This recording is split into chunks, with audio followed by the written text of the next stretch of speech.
I've been able to carry on playing with toy soldiers when I was 7 years old to being able to still play with them. What you're looking at is at least 6 decades worth of a toy soldier collection. The end result? The Civil War diorama Mark Beyer completed just a few months ago. It's at the Battle of Gettysburg from July 1863. In 1959, I was given the Battle of Gettysburg as a Christmas gift with all the little figures and all that, and it became interesting, and I still have some of these guys here. This 71-year-old retiree from Brookfield says when he began on this project some 10 years ago, he started off small.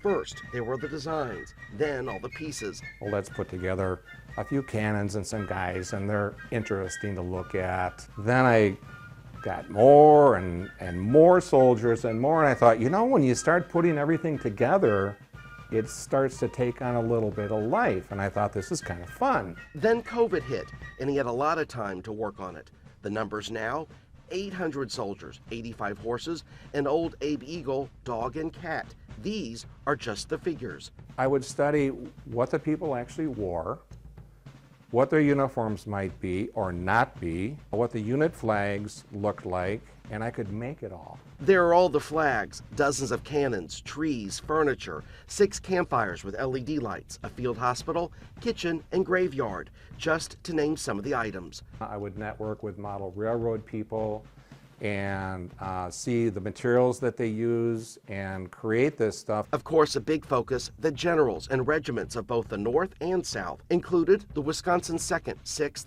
7th Iron Brigade, and Wisconsin 5th Artillery, all on a scale of 132. So a 2-inch soldier equals 5 foot 4 inches. Gettysburg had 200,000 combatants. All I can do is a small slice of that fight. This history buff and artist, all in one, explained the intricate process of just painting one soldier. He tells me he applies about 10 different colors with just about the same amount of brushes.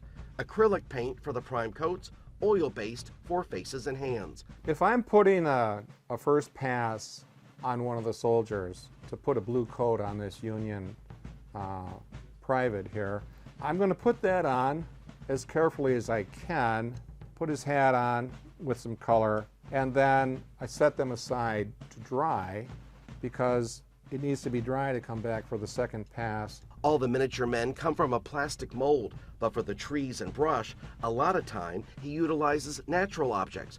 And for the tents, for about a penny, I can get the right kind of paper that replicates canvas a bit and has the right thickness, and I can fold it to make a 132 scale wall tent, and that's how I set up the encampment. The feedback from all of this, you might wonder? I get a really good reception.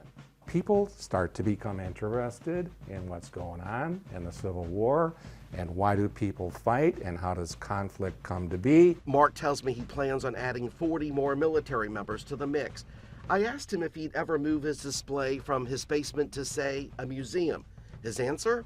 I haven't thought through like the end result. Well, where do I go with this? Right now it's just going to be right here.